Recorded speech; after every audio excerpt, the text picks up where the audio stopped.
Hey, what's going on, everybody? My name is Corey, better known as the Seaman, and I want to welcome you to another edition of the Seaman's Cinema Sit Down. It's finale day, boys and girls. You see the shirt, you see the TV. I ain't got any time to waste, man. We have so much to talk about. Oh, this was so freaking satisfying. I can't wait to dive into everything with you. So let's not waste any more time. Why don't you pull up a chair? Take a seat. We're getting ready to dive in spoiler-filled into Loki, episode 6. For all time, always. The season finale is finally upon us, and it did everything I could have hoped for and then some. Like, I have not been this satisfied with a finale of a show in a long time. And it's easily the most satisfying finale of the 3 Marvel shows to date. And what's crazy is it is an episode that is primarily exposition. But the way in which it is delivered, in the setting that it is delivered in, and just the way the score and the camera and the visual effects all play into what's going on, and just what the story is at this point, most gripping episode maybe of all the Marvel shows to date. Like, I can't get over how much I love this episode and how satisfied I was. And so much of that has to do with the reveal that we were waiting for of who was in the castle. But before I dive into that, just like fair warning, I'm about to spoil the living crap out of this episode. So if you have not watched it, or you just want my basic overall thoughts first before we get into all the spoiler conversations, you should hop up there, check out the non-spoiler review. If you haven't watched the episode, watch the episode, then come back and do all the spoiler talks. Don't do it to yourselves, guys. Like, my mom is a classic. I'll read the last page of a book before I read the book. Don't do that. Like, don't ruin it for yourselves. I'm telling you, even though it's an exposition-y episode, like, it is wild how good it is. So I'm gonna give you 5. I'm gonna give you 4. I'm gonna give you 3. I'm gonna give you 2. I'm gonna give you 1. If you ain't out now, that's on you guys. So it is time for all the spoilers, and we're gonna start right at the top with the fact that Marvel did it. Very much in Mandalorian fashion. You know, like the Star Wars kids, we all said, hey, if there's any Jedi that's gonna hear this kid calling out to him, it's Luke Skywalker. I don't think any of us actually thought they would do it, and they did it. And you were like, that couldn't have been any more satisfying than like getting to see the thing you hope that they do when you don't necessarily consider yourself an expert, but like somebody that like is passionate and loves this stuff so much. It's so satisfying when it hits where you think it's going to go. And Loki does the same thing, man. It does not pull any punches, and it delivers us Jonathan Majors as a version of Kang. They never say the name Kang, and there's reasons for that, I think. But it is 100% a version of Kang. And unlike The Mandalorian, and unlike what I figured we would probably get just based on what happened with WandaVision, the fact that Feige has not been like, you need to watch the TV shows to watch the movies. I thought we were going to get a buffer. I figured like Miss Minutes would be in the mix, and she sure was in terrifying fashion. Can't wait to talk about that moment. I figured there was somebody at the top just kind of pulling the strings for Kang. And what's kind of crazy is that he tries to accomplish that very thing in this episode, but it is indeed his crib, and he's there right at the top. I mean, maybe 5 minutes into the episode, and Kang is just sitting in an elevator chilling, eating an apple, wearing this crazy purple robe with all this green underneath, like showing all the Kang colors. And then just like one of the most fascinating performances I've seen in a while, like Jonathan Majors, he just went for it, and it feels like Kate Herron said, hey, whatever you need, do it, man. Like, it felt like he got room to be able to take his time and do the things that he needed to do or wanted to do, and I'm sure it was a collaborative effort. But at the end of the day, what we get is a character and a version of a character that's perfect for what they wanted him for. Like, to be the guy at the end of time, and the choices and the things that, Majors decides to do, it just fit so wonderfully, and it was entertaining as anything to watch. Like, he is captivating the whole episode, and I mean, I knew this already. Like, he's a phenomenal actor, but he was doing stuff that like had me more engaged than in some of the other roles that he's done. And from the voice choice, like really, really interesting accent and where his inflections are, like almost like this like kind of a aristocratic, crazy person. Like genius. The way he moves, his movement. Like there are moments where like he's hunched over, like pouring tea like a hermit, but then he's jumping up on things and like just everything he did. And even when he's just sitting back watching, like there's a good stretch where Loki and Sylvie are kind of throwing down, and Major's just in the background watching and just like enjoy. Like everything he did was absolutely phenomenal. And I mean, we'll talk about everything, but the choice to have him use the moniker "He Who Remains" at the end, I thought was genius. It's a wonderful nod to the comics and the fact that the last timekeeper before the end of that timeline cycle is this old crotchety timekeeper called He Who Remains, and he creates new timekeepers, and that goes into all sorts of crazy places. But I liked kind of giving that moniker to him because it allows him to be Kang without spoiling the Kang, right? Like fans will be, or people who aren't like diehard fans, or like who totally knew what the hell was going on in this episode. Like, you're gonna sit there and be like, so that guy was cast to play a character, but now they killed that guy, and he claims there's like an infinite number of that guy coming. Like it was just, I figured we were gonna get Kang Prime. And then very quickly, once you realize that he is like not like bad evil, but he's kind of like good evil, and there are two sides to that coin.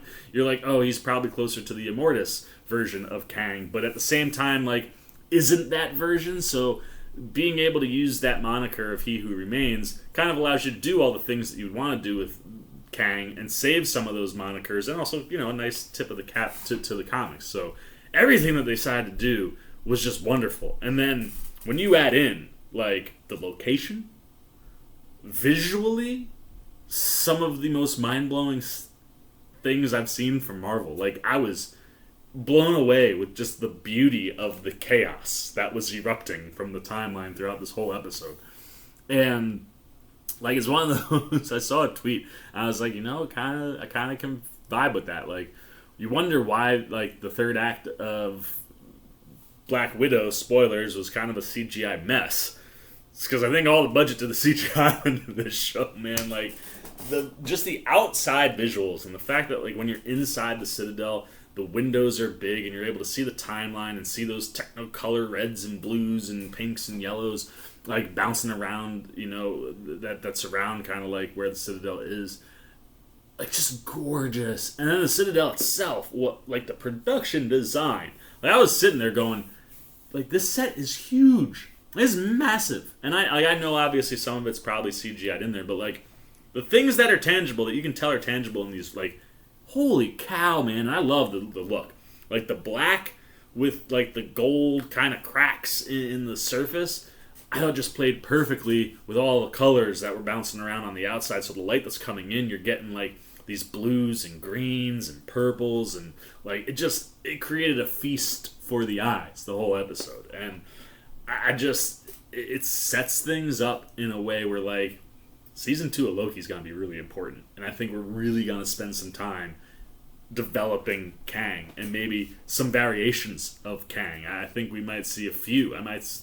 We could see Nathaniel Richards pop up. Maybe not yet, but eventually. Like, I just love the pieces that are in place, and it just is exciting after you got what you got from Jonathan Majors this morning to go, I can't wait to see what he does next. So I was just captivated. I was blown away, and it's an exposition dump episode. Like, there's so much storytelling happening through a lot of this, but the way the camera is moving, like I said, the visuals and the location that you're in, like, I don't know if I was more engaged with any other episode this season. I gave it a 5 out of 5.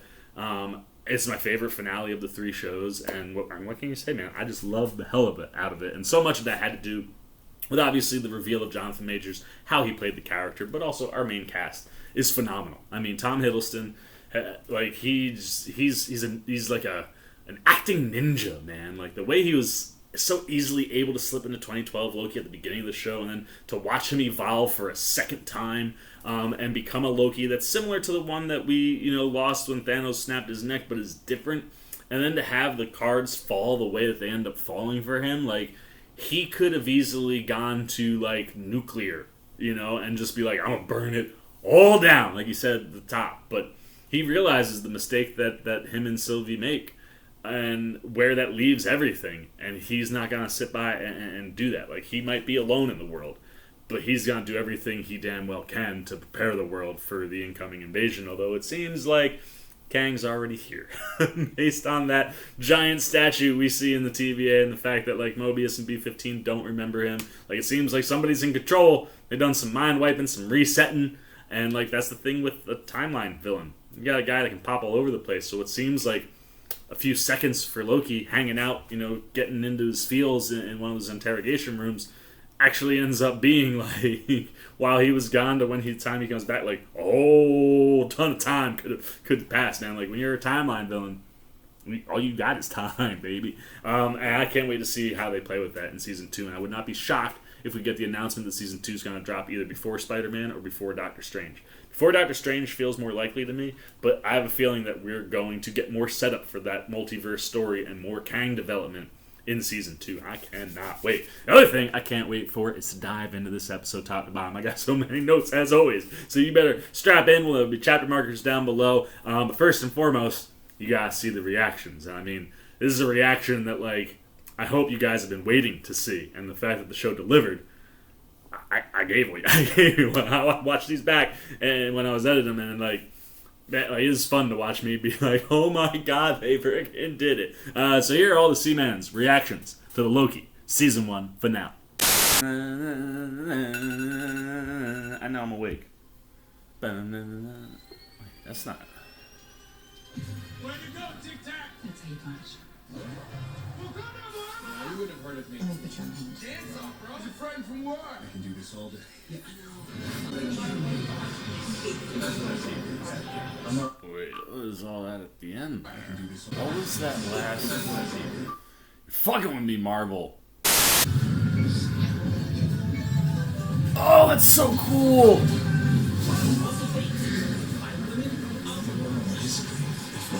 Oh, that's so cool! We just saw multiple universes! Dude, that's wild looking! Oh, man. So all the universes really are in a timeline. Bro. It's gotta be Kang! Like, that's a literal timeline. Oh, that was so dope. Dude, that's so fucking cool looking. Aren't you gonna tell me not to kick the door in? Great callback. The door just opened? Yeah, would you, Loki? Who's in here? Oh, it is Mrs. Minutes! You again? Well, What is Miss Minutes? Who's impressed? He's he impressed. who remains. He who remains. And who is he? Who? Happy Reading. I'm telling you, dude, it's gotta be Kang. I'm just using the moniker. Look at this freaking place, dude. This set design is so freaking dope. remains. Who's he gonna be? Are we gonna find out right now? Yes! It's Jonathan Majors! Come on!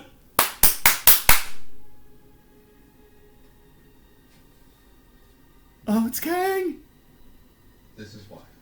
And we're getting the whole episode! The two of you, same person. I mean, it's a little unnatural. Oh, I called it!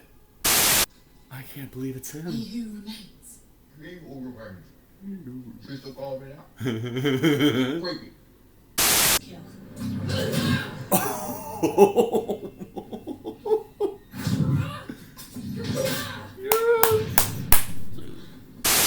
gonna be season 2. He's gonna be.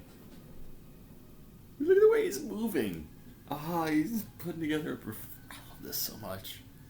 What the hell is going on here? The Renslayer. What? Whoa. Dude, this performance is so good. Look. He just walked down. Love him so much. That's the rest.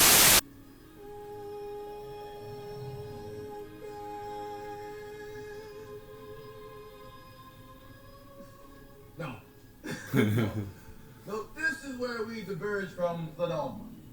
That first creature you both know. Goliath. I can't believe they're giving his history. I saw this. To you meet my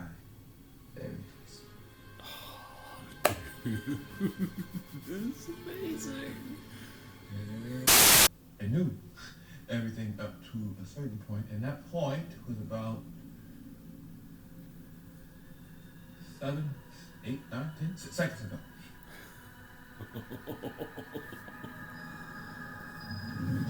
But now I have no idea how the rest of this is going to go. I've been candid. How about we finish what we started? What was that? What if you say the truth? So what?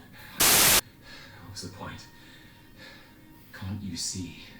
This is bigger than our experience. Why aren't we seeing this the same way? Because you can't trust. And I can't be trusted. Then I guess we're in a pickle. So we wait. Wait.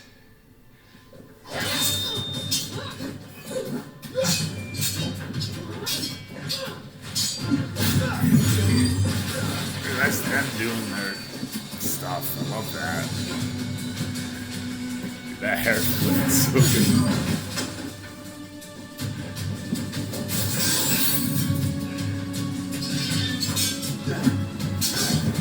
Is he gonna kill her?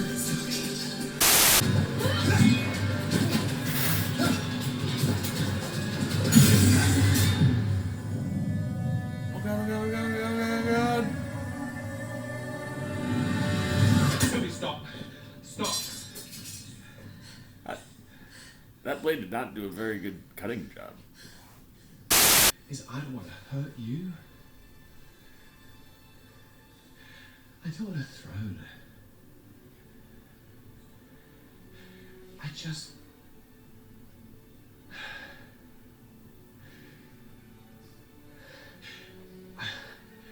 I just want you to be okay.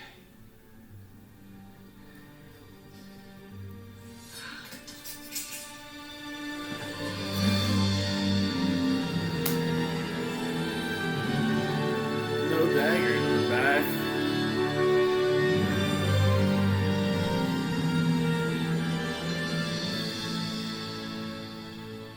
But I'm not you. Oh no!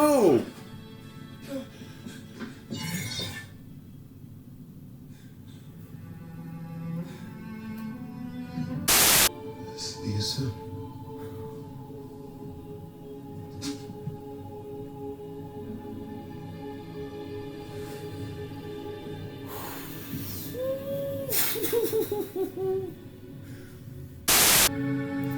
Look at the timeline branching.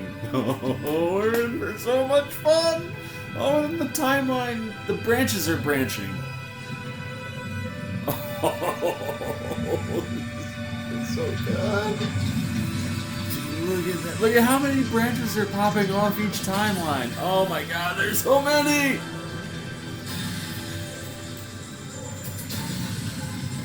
Oh my god.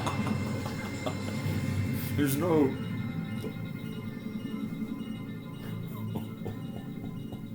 Man. Turning back now. Open those eyes. Yep, there he is. What is he going to do?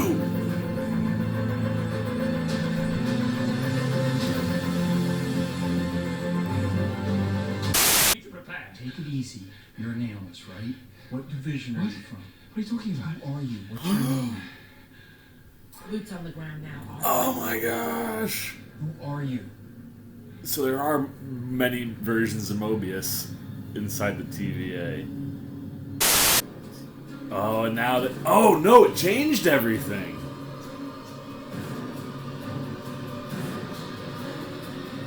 What is the... Wait, what does that mean? Oh my god!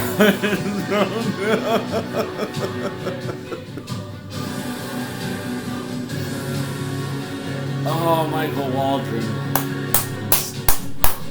What is this? So now, wait, so it's not a different Mobius and a different beef. Everything's just different now.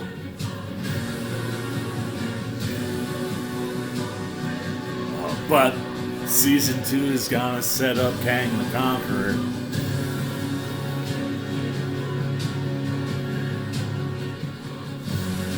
And they never said his name.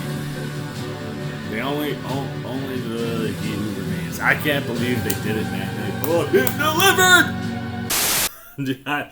Oh man, like most of like rewatching, me watching the show is just this. Like the amount of grinning I did during this show, just watching people talk and act and perform, and just the way, like I said, Herron moves the camera and takes you in and out of these wonderfully built sets and the visual effects, and like I said, the dialogue and the writing is so strong, and you have Natalie Holt like just delivering a score that's mind blowing. Like you get to the end, man, like she does some really cool things. And what's funny is that the episode starts with what you expect to be a score you're very familiar with. You know, you're waiting to hear that Shakino, like Marvel title credit number start kicking in, and you don't hear it. And instead, you just start hearing like noises first.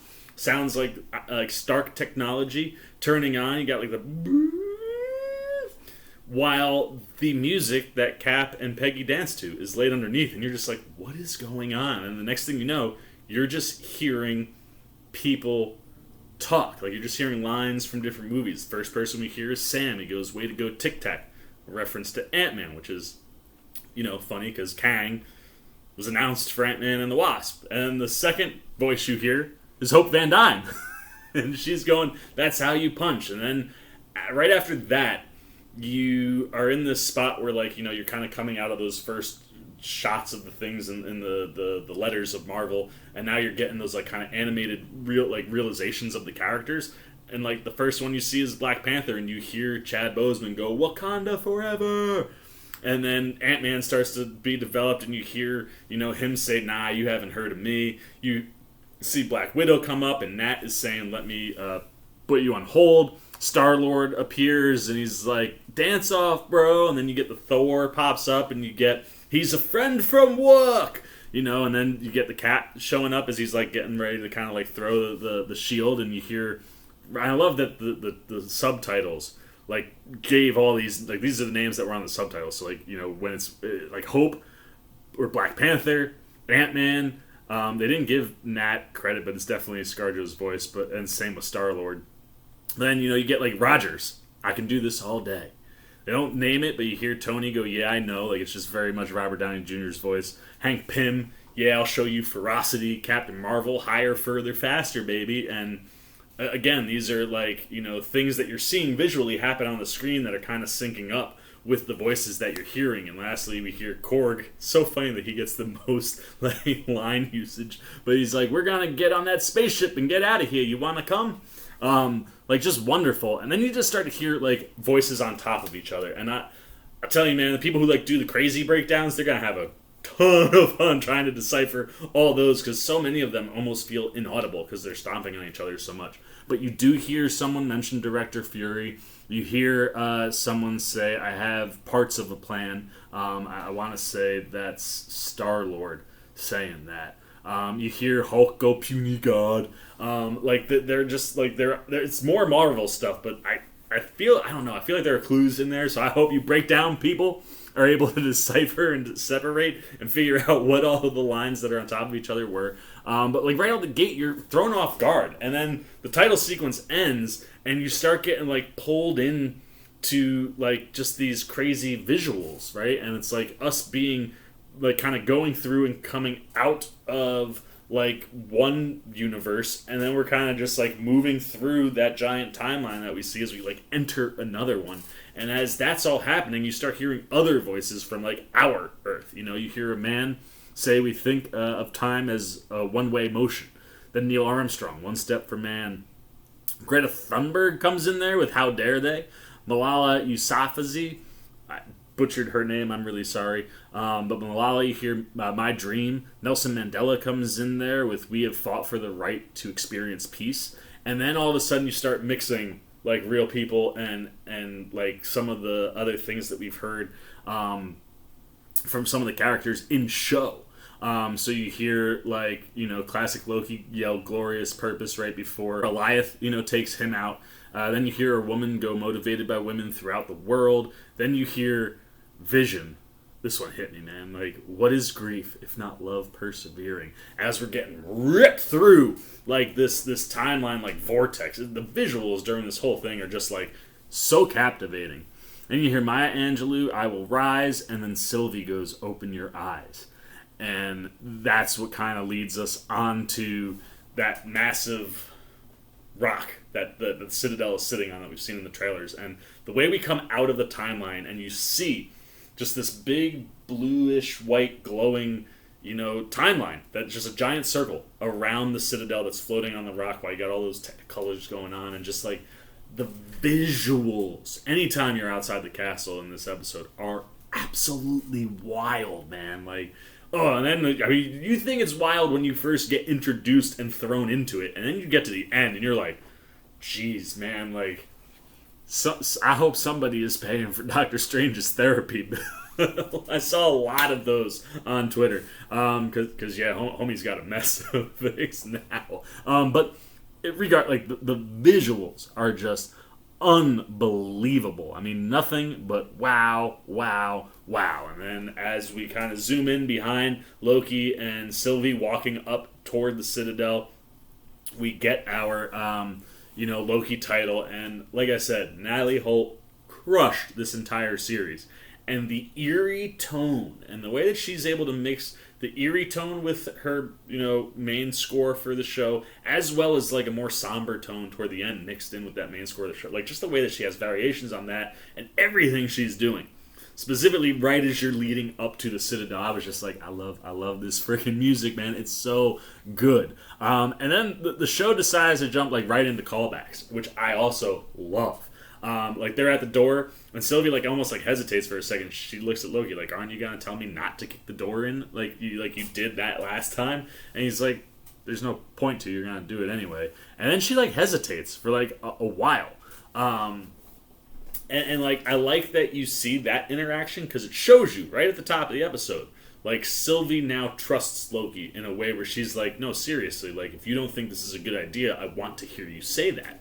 I love that, and they're just locked in on the same page, and the way that plays by the end of the episode is something that makes that moment at the beginning of the episode all the more notable, and play all that better on the second watch. The rewatchability, as I've said over and over again throughout this series, throughout all these Marvel series, it's crazy how easy these shows are to rewatch.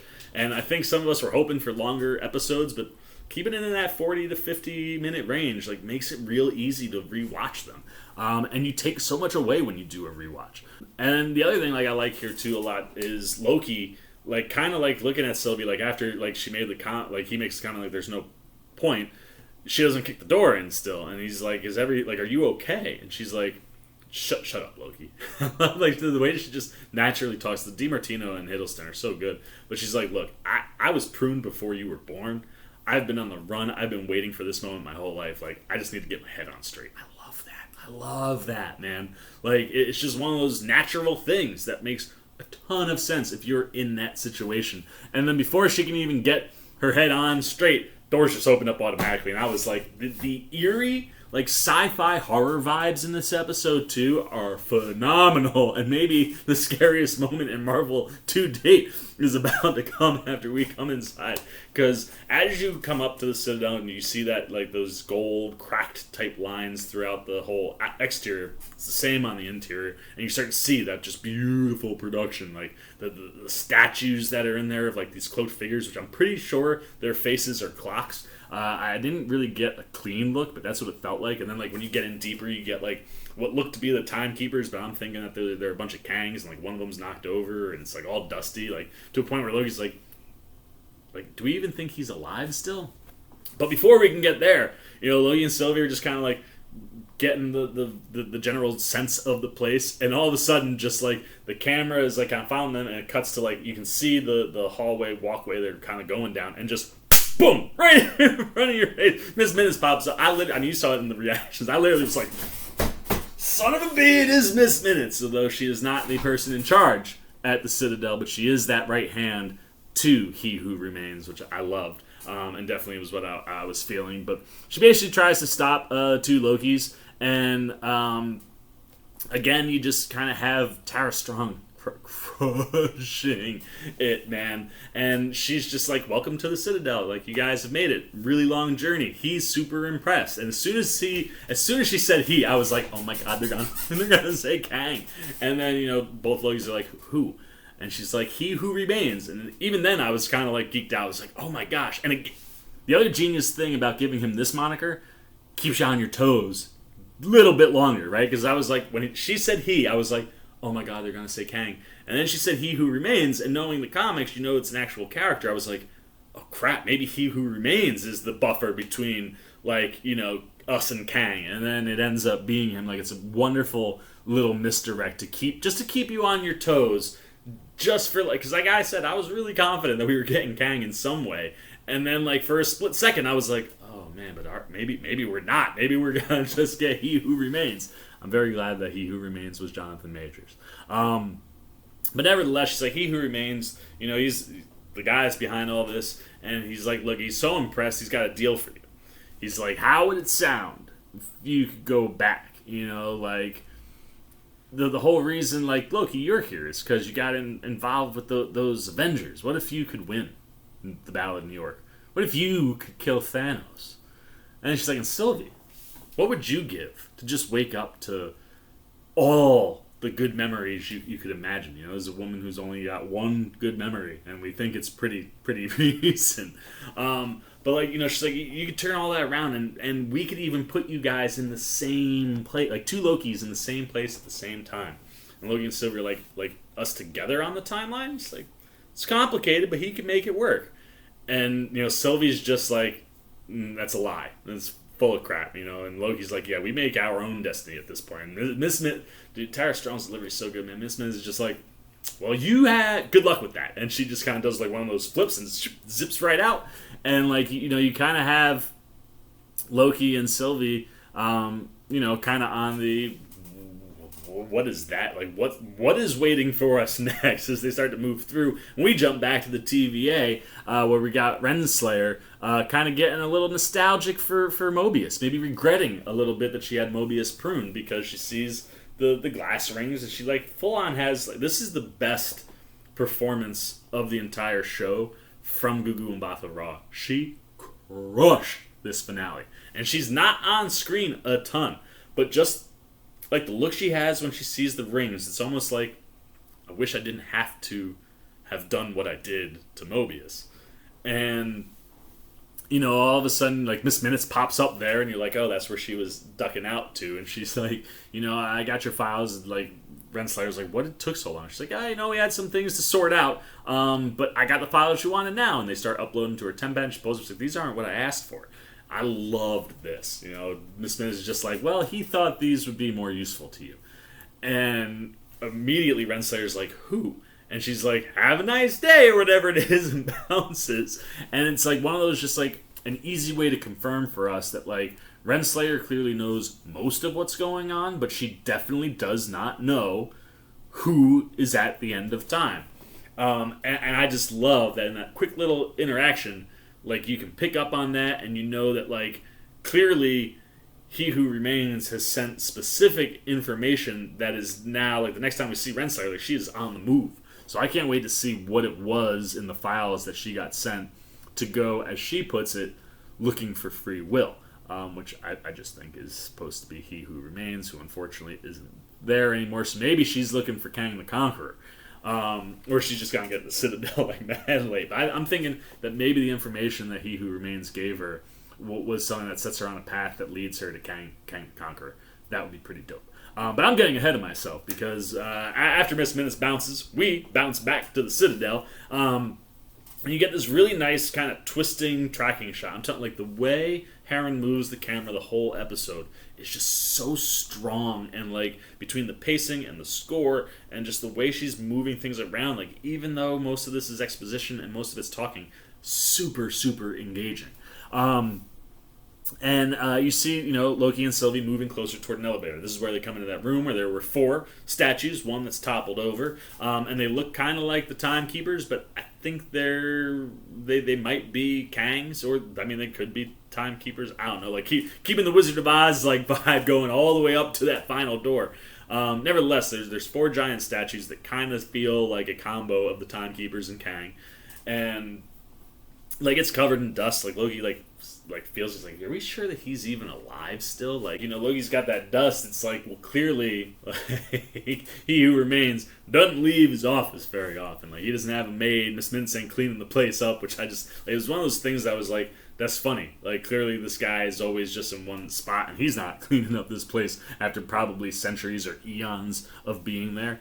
I thought that was kind of funny.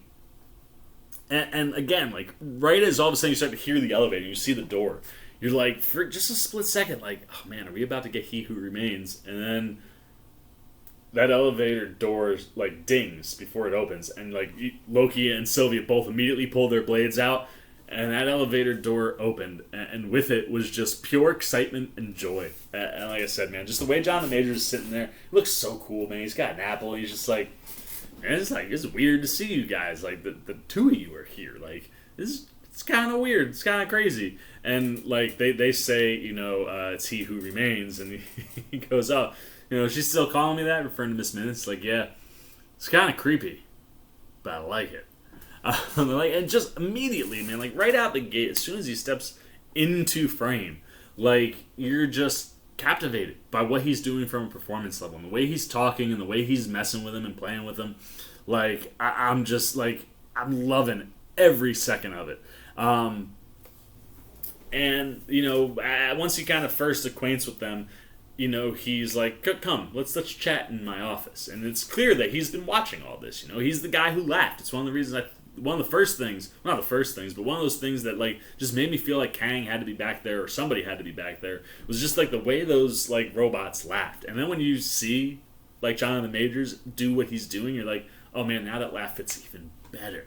But they hop on the elevator to go to his office, and he's like, not what you were expecting, huh? He's like, I think, like Loki says, yeah, just like you're a person. He's like, yeah, man, flesh and bone. It's like, I hope you're not too disappointed. And it's one of those, like, not disappointed, just makes it easier to kill you. And Sylvie goes for it, and you see, I didn't even catch it on the first watch, but on the second watch, he's got that temp pad. It's like it's almost like an Apple Watch for temp pads on his wrist. And you see, it's got the same kind of glow cracks on it, and it kind of lights up, and he just taps it. And that must be, like, what it looks like when it's preloaded with predetermined locations, so that he can just hit it and move real fast. As right as she takes the stab, he ends up behind her, and she spins, and then he ends up behind her again. And he disappears completely from the elevator. They get to the bottom, the elevator opens, he's right there. He's like, so what do you say we sit down and talk? And, like, this is what I mean when you're talking performance. Like, he just, like, is standing fine, and then when he turns, he kind of, like, gets into, like, this almost hunch, like, type of thing. He's like, you guys like tea? He's like, let me make you some tea. Pours some tea. He's like, 2 sugars. Like, just that whole build up just to getting into his office was wonderful. And again, like I said, as you're moving through these different locations, like, you're seeing out the windows, and, like, you see, like, the timeline in the background, and just the different colors that are just popping all over the place outside, which I absolutely love. And as they get ready to sit down to have some tea, we jump back on over to Renslayer, who's suddenly packing up to go somewhere. Like we were saying, whatever He Who Remains gave her has set her on this path to just start moving. And I don't know if she says something under her breath, but she says something, or something happens that, like, allows Mobius to, like, enter the room and go, well, you ain't gonna be happy to see me then.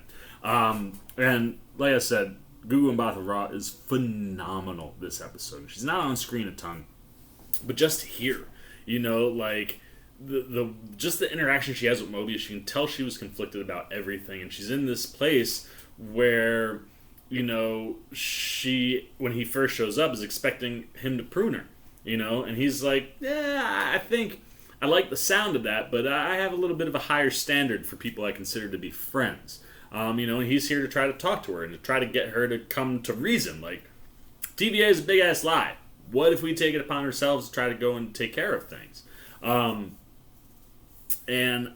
love how she just responds to, like, you have to know that I did what I did, because, like, this has to be for something, and you kind of get in this, like, little back and forth with them where it's like, he doesn't understand why she can't give it up. Like, the TVA is fake. Like, what else is there to discuss here? And she's like, this has to be for something. I'm fascinated to see what her full backstory is. And we get a glimpse of it for a hot second.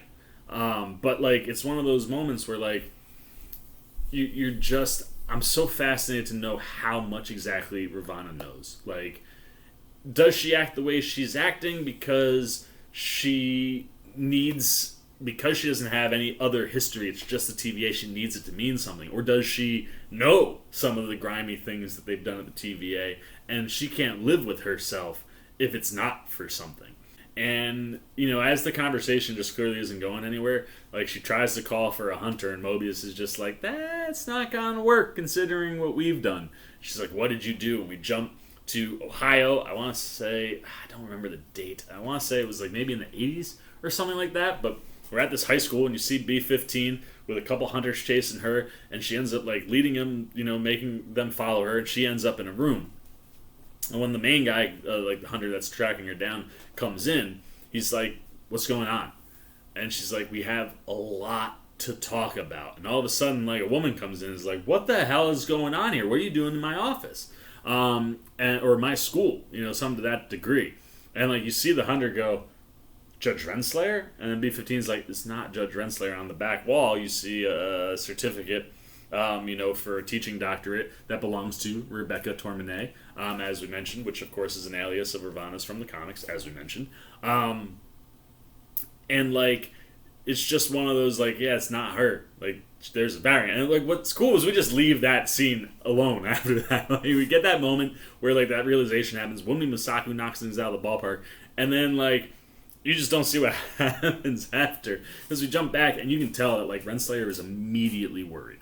Like, she just looks like crap. Like, if I don't have any control here, like, I could be toast. And as we, kind of, like, go from the school, we jump back to, Kang, who is directing his convo towards Sylvie. He's talking about, like, the crazy journey they've had, and her journey has been filled with a lot of pain. And then he looks over at Loki, and he's like, and you're like a flea on the back of a dragon. But he's like, you did manage to hang on, so, like, that's got to count for something. Like, it almost feels like and he says that he's seen all of it, but it feels almost to the point where it's like, maybe in all of the different simulations that he had run to try to figure out who could be the person that gets to this point to take over, maybe Loki wasn't always there, but Sylvie was always involved, and he's like, you had, like, a purpose, like, that brought you here, and it's like, you just kind of latched on to her purpose and hung on, and, like, credit, like, you gave each other somebody, but, like, of the two of you, like, it's her, you know what I mean? And I love just that subtle, like, small jab that would, like, kill Loki internally if he wasn't where he is by the time we get to this point in the series. But I absolutely love that, and immediately he just fires back. He's like, Gang, what's good, man? He's like, we've won. We found you. Like, the jig is up, man. And Kang just kind of laughs at me. He's like, you think that, but, like, whatever. And Sylvie goes for him again. He uses the temp pad and dodges. And he's like, you guys, like, why do you think I know every time you're going to try to kill me? And she's like, 'cause you got that temp pad. He's like, yeah, and why is the temp pad loaded so that every time I just hit it, it takes me exactly where I need to be? He's like, because I've seen all of this. I know everything that happens. Like, he pulls out a transcript. He's like, look, you can look for yourself. This conversation has already happened. I've seen it. And he's like, and I just know where it's going to go. And, like, this whole back and forth is just, he's just on another level. You know what I mean? And, like, granted, coming into this world with someone like Tom Hiddleston and someone like Sophia Di Martino who just got better every single episode, like, you had to bring the A game, and Major certainly does. And you can see as all of this is happening, like, Sylvie's just not buying anything that Majors is talking about. and he's like, look, man, he's like, I literally have seen everything that you guys have done. Like, I saw all the scheming, I saw all the talking, and it's like, yeah, there's a lot of talking in this show. I like that the show kind of calls itself out in that sense. Like, yeah, you guys talked a lot, and I saw that. That was not entertaining, you know what I mean? Like, that's the vibe we're getting. And he's like, and I saw the moment by the lake. And he's like, you have to understand, free will is not what got you guys here. He's like, I brought you here. He's like, I freaking paved the road. You just walked right down it. And like, you just see both Sylvie and Loki are wrestling with like, is this guy full of it? Is he misleading them? Is he lying? And Sylvie is just in the, you're lying, I need to kill you mode. And Loki is legitimately like digesting everything that's happening. And you can see just in like Hiddleston's face when he's sitting that like he's trying to process everything and figure out what the actual truth is. Specifically as Majors starts to talk more and more about where he comes from. And after Sylvie calls it a trick, Loki goes, yeah, this is just all some kind of a manipulation. And like Majors is just like, I love that you would go there. Like, not that it's a big lie or that there's reason to what I'm doing, but that everything I'm doing and saying is just to manipulate you because maybe that's what you do all the time. Like, self-projecting upon he who remains. And Majors gets a good kick out of that. And then immediately just spins. And, like, you can tell that this is a guy who's been a master manipulator for a very long time. Because right as soon as that exchange is done, he's like, Are you sure you think you can trust this guy? You know what I mean? Just like, he is Loki. You think you can trust him? And it almost feels like Kang wants something. Like Kang wants them to tussle. It almost feels like maybe this Kang is just like, man, I've been here. I've literally seen it all. Up to like a point. She kills me. Like, I'll just come back around and end up here again. But, like, maybe it could be interesting. I don't know. It almost felt like his motive was to get Sylvie to kill him. More so than it was to try to get them to take over the TVA, which he's projecting when he is talking. So I just love the way that Majors is playing it because you don't really know what it is that he's up to. But he's, like, laying the seeds to make Sylvie not trust Hiddleston. And if this is a sequence that he's seen over and over and over again or has seen in the past, like, he's pushing the buttons to make sure things happen because he's seen every different way it plays out. And I love that it's like, because it seems like you get more of a pacifist with this version of Kang, like I said, closer to the Immortus. But like he says, we're all villains. We've all done shitty things. I do shitty things because I got to. Like, it keeps the world together. But like, you can also tell, like, he's not a good guy. He doesn't think he's a good guy. And he's definitely up to more. I mean, he's a master at deception, just with everything that he's done with the TVA. And then like to like just like exclamation point on the back end, like, you think you can trust anyone at all? You know what I mean? Like, just like, everything they have him doing is wonderful. Now you got this like distrust building between Loki and Sylvie, and we jump back to Ravonna and Mobius, who are continuing to kind of go back and forth, and Ravonna's just clinging desperately to the fact that like there has to be a purpose for all this. Like, it can't just exist. And Mobius is like, I've seen the void, Ravonna. Like, there's nothing necessary about that at all.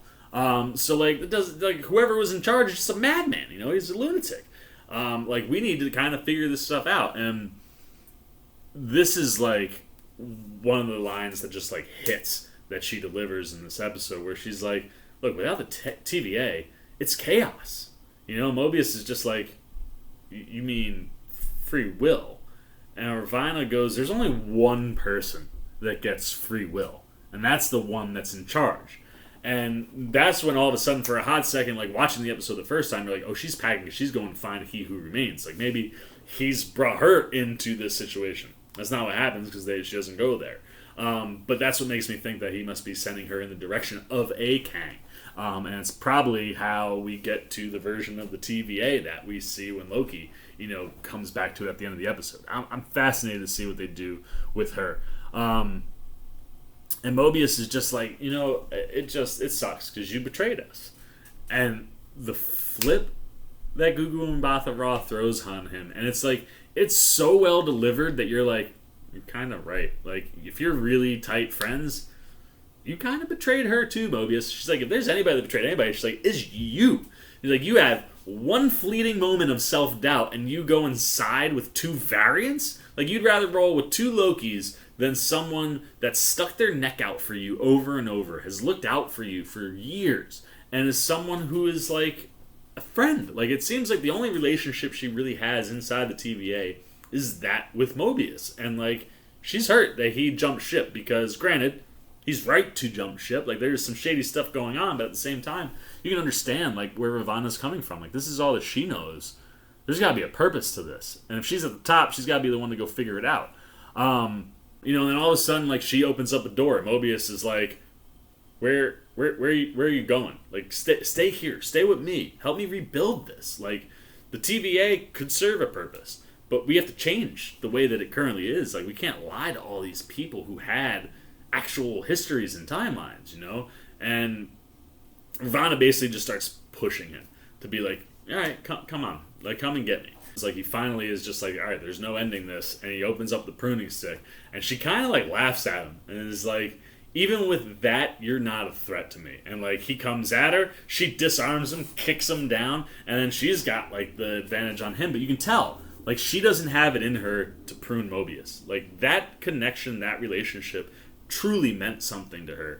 And she didn't have a problem having someone else do it. But now it's her that has to prune him. And she's like, nah. And she just bounces. You know, and, like, when he goes, like, where are you going? She's like, to find free will. And that immediately made me think Kang. She said the only person with free will is the guy at the top.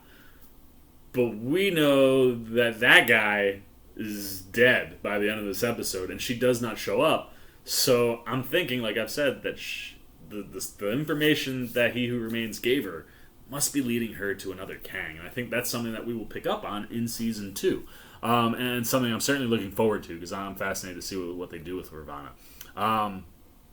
But after all that, we jump back to Kang, who's now telling the Lokis that he gets it, man. He's like, I understand your moral dilemma with the TVA. What we do, it's kind of messed up, but, like, you need to understand that as deceptive as I am, or as misleading, or however I built this, like, it's work that needs to be done. And granted, like, this is the same type of stuff that we've been hearing spewed from the TVA the whole show. And so Kang's like, look, why don't y'all sit down? I'm going to tell you a little history story. And you get, like, this cool, like, little animation that reminded me of the kind of, like, black balls that filled up and created, like, the Black Panther history when they were telling that. Only this, he hits on his temp pad and then, like, flicks this little piece of goo off of it. And it lands and it becomes a version of him. And he proceeds to tell, like, a very comic accurate version of Kang's history. And it's one of these things where, like, the idea of Kang Prime kind of bounced from me right after he was like, you know, there was a variant version of myself way back in the day, a scientist from the 31st century. You're like, Nathaniel Richards! And he's like, he figured out that there are all these universes on top of each other. And once he figured that out, he then also figured out that, like, at the same time, all these other variations of Kang were also figuring things out. So he opted to open that world and get these guys to come together and, you know, see eye to eye. And he's like, for a while, it worked. And, you know, he's like, there was a lot of, like, self-deprecating, you know, coming together, right? Like, hey, nice shoes, nice clothes, nice nose, yeah, like, we'll work together. And the universe is shared with each other to learn and better each other's universes. But he's like, but not everybody's as pure-hearted as this guy. You know, and there were other Kangs who were more about wanting to conquer and be rulers. You know, when he said, like, he was mentioned by other names, he's like, yeah, I've been called a ruler, a conqueror, a jerk, you know, he who remains. He's like, I got lots of names. Names don't matter. He's like, and it's one of those things, too, where, like, there's so many Kangs in the comics that, like, I think there are even moments where, like, Kang Prime is not always 100% positive if it's definitely him or not, because there are so many different variations. So to kind of play it where he's telling the story like he did it, but talking about it through the eyes of other variants, I thought that was a kind of cool idea. But he's basically like, you know, once the other Kangs decided they wanted to try to start conquering, well, that just opened up an entire full-scale multiversal war. And it's the Kangs that are responsible for the multiversal war, where it's like, they're just trying to take each other's universes and protect each other, you know, and it's like all this fighting is going on, and he's like, and then there's a creature. He's like, a creature that you guys are familiar with. And you're like, Goliath. And he's like, I tamed Goliath. And I experimented on it to then weaponize Goliath. And with Goliath, just stopped the war. Made the war end. And once we had the timeline, secured, where everything was now flowing in this one timeline. All universes are still in play. They all still exist, but rather than being stacked on each other, operating through this one solid timeline. And from that point on, he's like, and thus, we needed to stop alternate branches from forming. So, thus the TVA. Hence ages and ages of cosmic harmony. Hence, you're welcome. And this is one of those moments like where he's jumping up and he's just doing cool things on the screen with the performance. And then, the writing is so strong. Like, there's so much dialogue I wrote down in my notes because of how freaking good the dialogue is in the episode. And he's like, you came to kill a devil, but just so you know, I'm the reason everything is still okay and that we're not in multiversal war. And I promise you, if you think that I'm evil, wait till you meet my variants. Right away, just foreshadowing the fact that we are going to see, more than likely, multiple versions of Kang. And I hope that unlike the multiple versions of Loki, we get more just Jonathan Majors, you know what I mean? Just doing different things with his performance, because I would love to see what he could do. But I love that we're there. And he's like, man, without me, it's either stifling order or cataclysmic chaos. He's like, if you remove me, something will come to fill that void. And I've gone through every scenario, and I've lived many lifetimes. And every scenario I've gotten to brought me to this. And he's like, I didn't necessarily know it would be two Lokis. But, I know that, I have to pass it off. And either you're going to kill me, or you take over the TVA. That's my deal. And this is, that breaking point between the two Lokis. Because you can see, like I said, Hiddleston's, analyzing everything. You can tell, Loki is believing what this guy is saying. And Sylvie is not. And Sylvie is never going to believe it because she's only got one thing on her mind. She's looking for that revenge she's been looking for her whole life. Big-ass hole that she's been looking to fill with revenge. And it's now right in front of her. And like I said, Kang just continues.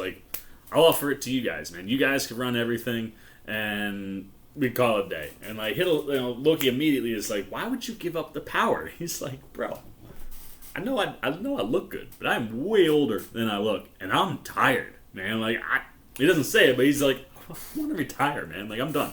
I am totally done with this. So either you guys take over, and I can just go f off, or kill me. But one way or the other, this just needs to end for me."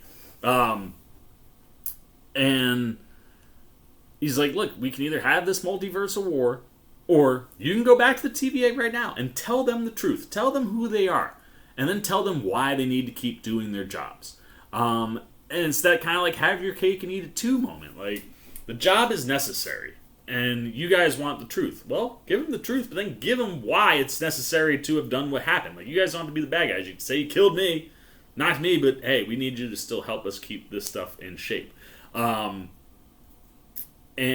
he's like, it's nothing personal. It's just practical. And I love that the minute he says that, Sylvie's just like, well, it was personal to me. And the response that he has is just grow up, Sylvie. Just grow up. And again, it's the swinging ranges and places that Ring Agers takes it. This makes the performance so good. But he's like, grow up. You've been on this mission for forever. Congratulations. You made it to the end.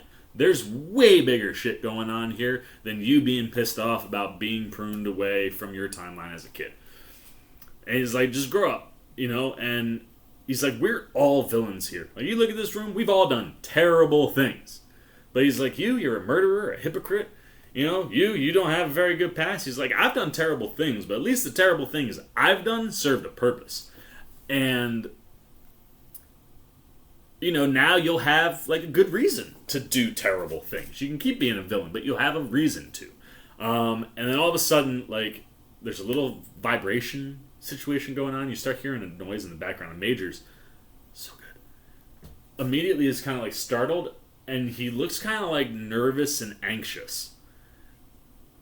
And he just like stops and he's like, we've crossed the threshold. And like he kind of seems uneasy, and he's like, I may have told a small lie, a small fib. I have seen everything up to a certain point, and that certain point in time was like 5, 6, 7, 8 seconds ago. And I no longer know how this is gonna play out. Like, this is as far as I know. And like just watching him go from like this nervous worry to this almost like joy of like, for the first time and as long as I can remember, I don't know what's gonna happen. This is kind of entertaining. And like I said, like just watch Majors in the background through this whole sequence. The way he's just reveling in like watching stuff that he didn't know was gonna happen. You know what I mean? Like, I'm sure he's got an idea. He's got probably a hope that his plan will play out a certain way, but he doesn't know how it's gonna go. And not knowing, like, brings him this joy that's just wonderful to see on screen.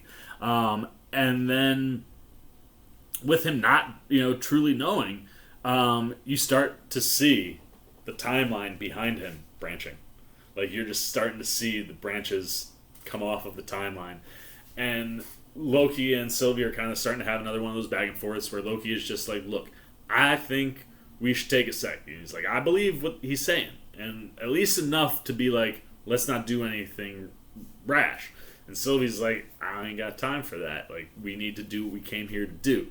Major's just like, you guys might want to hurry up, man, because the timeline's already branching off. And like, stuff's gonna get crazy pretty soon. And like, you get to this moment where like Loki kind of looks confused. And he's like, so this is it. This is it. We get to the end of time, and this is what we get. And you now have all this freedom. Maybe the only person in the entire world who has all this freedom, and you're going to let us decide your fate? And, Kang's just like, yeah, I mean, what's the worst that could happen? You guys take over, keep doing my work, everything's wonderful, we all live happily ever after, or an infinite number of me start another multiversal war, and I'm just going to end up right back here anyway, because, he goes reincarnation, but if you think about it, like, time is a loop, right? Like, or at least the way some of it is projected here, where it's like, you kill me now, at some point, if a multiversal war breaks out, there will be a version of me that'll be right back here. And it's, kind of also, like, speaks to, like, the way that, like, Sylvie and Loki kind of just know stuff and, like, inherently can feel things that the other's probably feeling, even if they haven't experienced it, because they're all the same person. And, like, just knowing everything he knows, he's like, I don't really care, man. Like, you guys do what you want to do. I'm just here to see what happens. And Sylvie just, like, refuses to believe anything that he's saying, and it's just, like, it's all nonsense. And you see him, he finally takes the 10 bet off. He's like, here you go, guys. Like, it's right there. Take it. And, like, as he takes it off, again, like, the look on his face, like, I haven't had this off of me. Like, I did it. It's off. I'm here. Whatever happens, I made it to the place I was hoping to make it to. And, like, he just looks, he's like, I just love that we're all being so honest here. And he's gonna be so good for Phase 4. Like, I cannot wait to see more from him. But right then, Sylvie goes for the kill, and Loki uses, like, the whatever that power is that put that tower that was collapsing on Lamentis back up. Like, he just force grabs her and pulls her over, and he's like, stop! And they have this quick little sword fight where they kind of choreograph, and you just, again, you're watching Majors just enjoy all this. I think this is maybe the moment where he actually mentions, like, hey guys, just so you know, the timeline's branching, like, you might want to hurry up a little bit. And Loki's like, look, this is they get to, like, a point where they're able to stop. He's like, look, this is the gambit. He's like, if we, open the throne, who's gonna come fill it, Sylvie? Like, what's gonna happen? And she's just like, so that's what this is. You want to be the ruler. You want to sit on a throne. She's like, I should have known I couldn't trust you. And Loki just immediately is heartbroken. He's like, really? That's what you think of me? Like, I'm just the villain. I'm the guy you can't trust. Like, that's where we're, like, you just see Hiddleston is heartbroken. And again, that's that, like, reaffirmation we get at the top. Like, Sylvie trusted her. And then as soon as she has a little bit of doubt instilled in her, she's on the defensive, like, no, I can't trust you. You just want to rule, and I'm not having that. And she literally just looks at him. She's like, why aren't we seeing things the same way? And Loki's like, because you can't trust when I can't be trusted.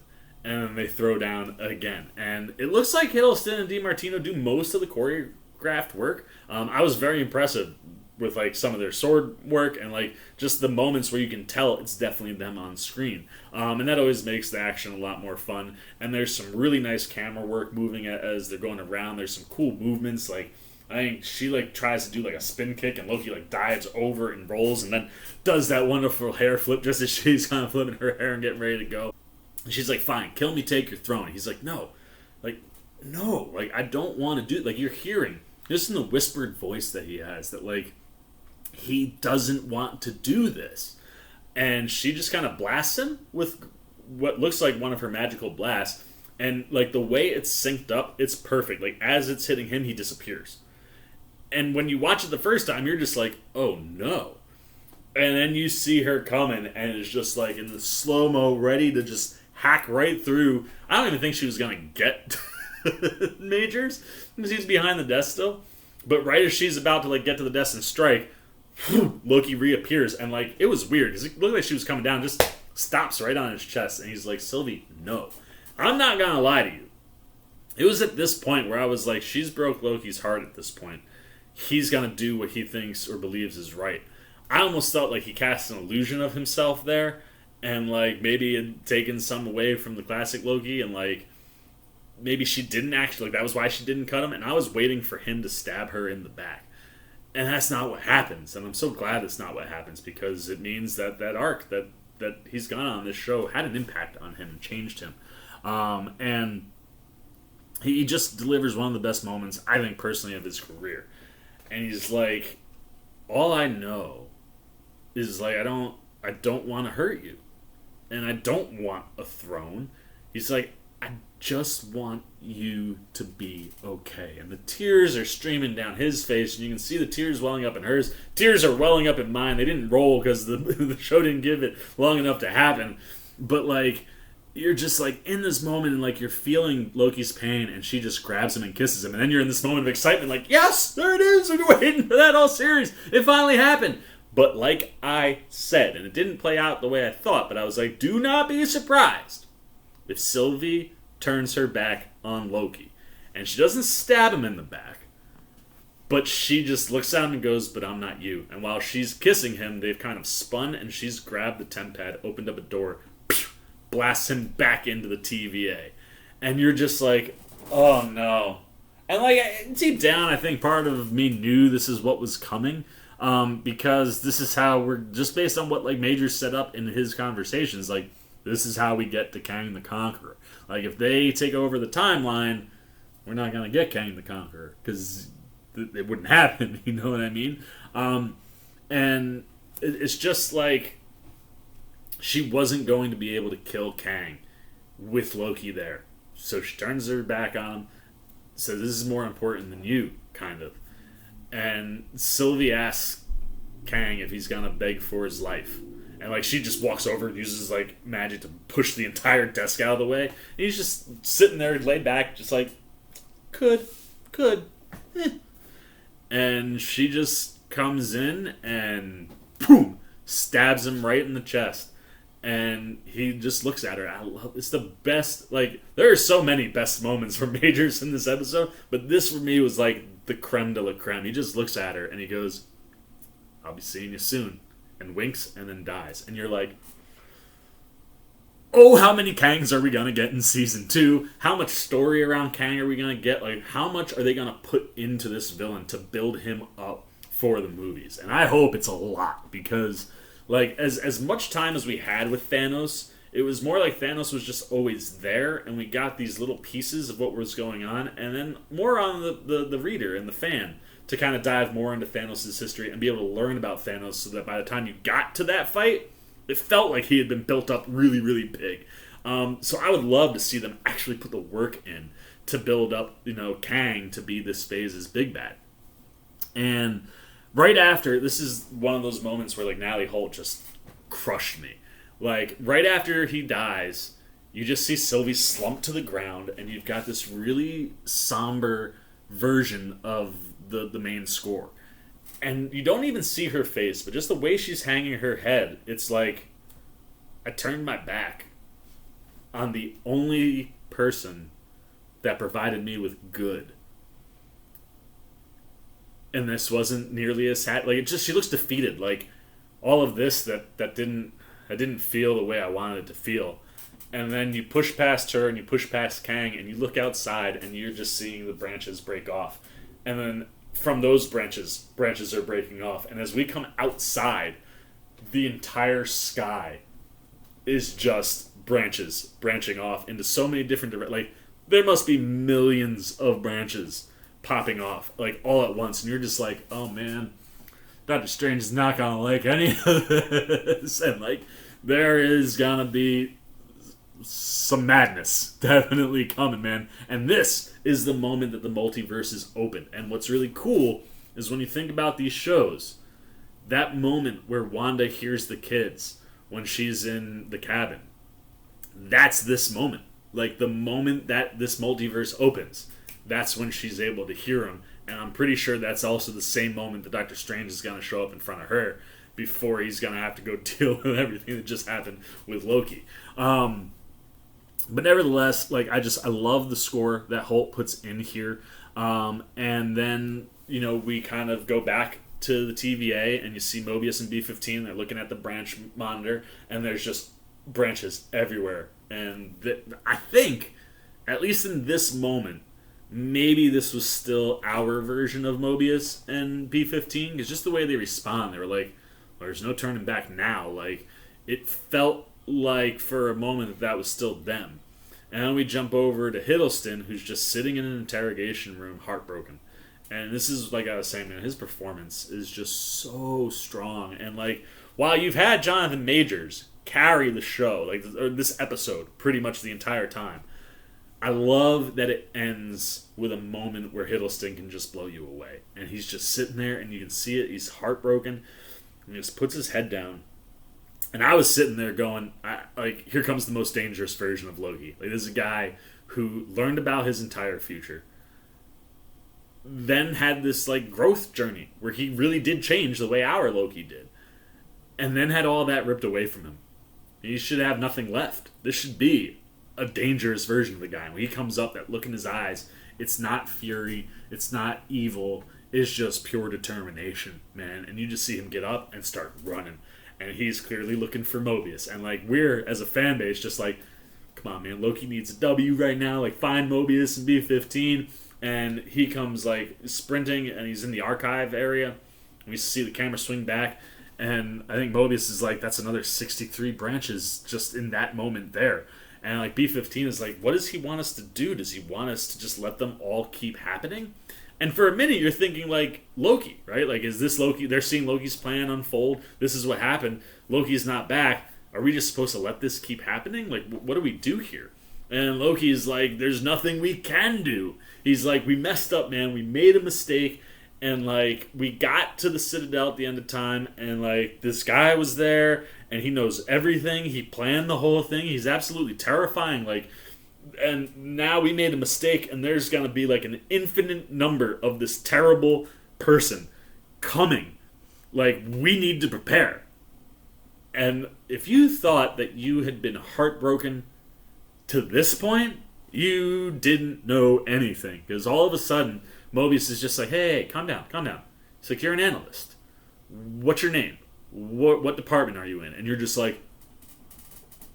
And Loki, too. Like, just, like, his face just drops off where you're like, oh my god. Oh my god. Mobius doesn't remember him. And, like, my initial thought was, oh, damn. Maybe he's in a different area of the TVA, right? Like, that TVA is massive. Looked like we were in one section. Like, maybe, like the comics, there are more Mobiuses. That was my first thought. Like, oh, man, that's another Mobius and Mobius that hasn't met Loki. And they're still kind of witnessing everything. And then you see Loki's face kind of drift off, and the camera follows him. And you see one of the Timekeeper statues is now Kang without his helmet, but in his classic Kang gear. And you're just like, oh, no. Oh no. Like I said, man, you're a timeline villain. All you got is time. And it seems like from the time, like, the first episode of season 2 is going to have to be what happens to Sylvie right after that moment. Because it would certainly seem like one of them bad Kang showed up, maybe Kang the Conqueror, took over the Citadel, took over the TVA, and did all of that before Loki even got back. You know what I mean? Like, so he's now in a world where who's gonna listen to him? And if it is like a Kang the Conqueror or Kang Prime that's in charge of this version of the TVA, I think it's gonna be a lot scarier version of the TVA. And I'm just I hate that we've got to start over again with Mobius and Loki, but I'm also down for it, and I can't wait to see how he's gonna get those two to come around to whatever is going on and how we see what happened. I have to imagine that's where they'll probably start. And like I said, it certainly feels like the way this show ends, knowing that season, like no post credit other than like season 2, it's coming. Like it just makes you think that like this story is going to continue right where it left off, and we're just gonna fill in more gaps on Kang and things that need to be set up for the multiverse saga. And I am so here for it, man. It's gonna be freaking awesome. And like I can't wait. Like I said, this is, after getting through a second watch on this one, like I tweeted out today, like this was everything I wanted in a finale and in a show. And not only was this the best of the 3 Marvel Disney Plus shows, but like this might be one of the best things Marvel has ever done. Like after watching the finale a second time and just kind of digesting, putting my thoughts down, thinking about all the stuff we just talked about, I think this is top 5 Marvel, period. Like put it up in that upper echelon with Iron Man and Winter Soldier and Ragnarok and Guardians. Like Loki is at number 5 probably for me, just like without giving too much thought to it. Like those movies have been that upper echelon for me personally. And after wanting to see Black Widow get up there and not seeing that happen, look, I think the movie is a good movie. Tons of fans are really enjoying it. I love all that stuff. It just didn't quite hit the mark.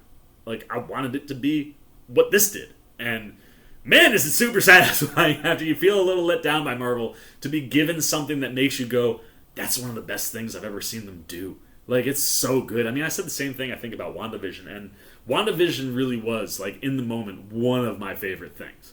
Separated from it, those first 3 episodes, a little slow, but, like, it's right there. And this, no doubt, it beats it, like, for me. Like, this, it's the most cinematic of the shows, it's got the most direct MCU tie-ins, and, like, it's clearly the show that now we're gonna focus on to keep building this world, you know? Like, Falcon and Winter Soldier, doing a different area of the MCU. WandaVision did a lot to set up for the stuff that came after, and now we'll get to, which I loved, but now we'll get to hang with Loki even more, I think, to keep setting things up. And I can see us having a very similar show, but instead of running into variant Lokis, we're running into variant Kangs. And there's more action and more battles, and maybe they're able to find Sylvie and bring her around, and maybe she'll come to a point where it's like, I effed up really bad, let me help you guys. And I hope that we get to spend time with a bunch of different Kangs so that we can really build that story out so that non-hardcore comic book nerds can appreciate the threat that he is and appreciate the character that he is the way comic book fans do. That's what I'm hoping for in Season 2. But I'll probably have some other theories and breakdowns. We'll dive into Kang a little bit more separately. I'm not sure when. My schedule is about to be absolutely insane for about the next 3 weeks. I'm going to pray that I'll be able to get content up continually during that stretch. This crazy thing going on through work. But nevertheless, definitely going to be more Loki content coming up and more stuff to talk about as we approach whatever's next for Marvel, which is going to be What If, which is also, I think, going to have a really strong tie into the multiverse. Like, seeing that last trailer, it feels like they're setting up Doctor Strange's portion of this story through that cartoon. Like, don't sleep on an animated show because it's animated. Star Wars built so much because of animation. And there is so much story that needs to be told for specific characters. And we've gotten Wanda covered, we've gotten Loki covered. The third magical person that needs to get a little bit of story built up before he can just show up in Spider-Man is Doctor Strange, and it feels like What If is going to take us into this multiverse that is now opened up. Makes so much sense that What If follows Loki, and now that the multiverse is open, get us to that point where, like, what's Doctor Strange doing about all of it, and how is this getting us to the next thing? I can't wait. I don't know if I'll be able to get these up as fast as I normally do when What If hits. I can't remember what the release date is, but I will certainly be following What If like I do all of my Marvel shows. You'll get a non-spoiler. You'll get a spoiler. We're going to have fun talking about that as we build. And what's crazy is like it feels like we're building to one of these movies, and it's like Eternals is going to be up first, which I'm fascinated to see how that ties into everything. But, oh man, I tell you, like I feel a little different today. Like WandaVision, Falcon and the Winter Soldier, super satisfying at the ends, but like you also knew you were at the end. Here you get something that's even more satisfying than those two shows, and we know that we're gonna get more. It's so exciting, and I can't wait to see what we get from Hiddleston and Majors and Martino and Owen Wilson and Mbatha Raw and Wunmi Masaku. Like, this cast is dynamite. It so deserves more seasons. I can't wait to see where they go. But for now, that's it, man. I've pretty much exhausted myself, and I've probably exhausted you with a damn near 90-minute review on a 45-minute episode of television. I love Marvel and just movies and film and all of that stuff. I can't help but talk because it's how I express my love. And I really appreciate you guys that sit down and watch most of this, if not all of this, and to all you other guys who come here for my coverage to find out my spoiler thoughts and just use the chapter markers to bounce around. I appreciate you guys just as much, man. I like to put it all out there so that anybody can just find exactly what they're looking for in my spoiler stuff, and I hope you guys enjoyed this run as much as I did. I love interacting with you guys around Marvel content. You know, for the longest time, it was like the group of people I interacted with were horror fans, and I love horror. But Marvel's my lifeblood, man. Like that in DC, like that's what runs through my veins all the time. So to be able to interact with you guys and talk theories and different things that are going on, it's just been so much fun. So thank you for coming on this ride once again with me. That's all I've got. Now it's your turn. I want to know what you're thinking. What'd you think of Loki's finale? Did it hit the way you wanted it to hit? Did you think we would get Jonathan Majors? Did you think we would get that much of Jonathan Majors as Kang? Do you like that they didn't use Kang's name, but, you know, He Who Remains? If you're not a diehard comic book fan, how confusing was this episode, this show? How many questions do you have? If you have questions, please put them down below. I might be able to help you guys out. I know a thing or two about comics, and I certainly didn't feel lost at any point during the show. I was really locked in, and it paid off big for me. So I want to know if it paid off as big as it did for me as for you. So anything you're thinking, man, about the finale and the show and where we could be going, your own theories, good, bad, indifferent, everything you got on Loki, Season 1, and maybe even Season 2, down below in the comments section. Look forward to talking to you down there. As always, if you enjoyed this video, please give me a thumbs up. And if you do, you want to come hang out with the old Seaman as we kind of take a little breather and then get ready to ramp up for What If, or you just like my general, you know, coverage and content around TV and movies, or my trailer reactions are the thing that you enjoy coming here for, but you haven't decided to fully commit, and you're like, you know what, I want to show the Seaman a little love. Well, there's a really easy thing you can do, man. Do it. It's a favor to yourself too. Come join the Seamaniac Nation, man. We got a nice little community building over here in the Seaman land, and I have a lot of fun with the folks who do come by. So if you want to be a part of that, man, you want to get my thoughts and reactions directly to you. You know, you want to talk to me in the comments. You just want to show a little love support. Come join Seamaniac Nation. You can do that by jumping over there, hitting that subscribe button, hit that little bell if you want those alerts. And until next time, for the Seaman Cinema, sit down. I've been the Seaman. I'm signing off. Peace. Oh, hey, what's going on? You must be sticking around because you're looking for more content featuring this guy. Well, guess what? You're in the right place. You can check out more videos right here and right here. And if you have and you want to come join that Seamaniac Nation, you can hit that subscribe right over there.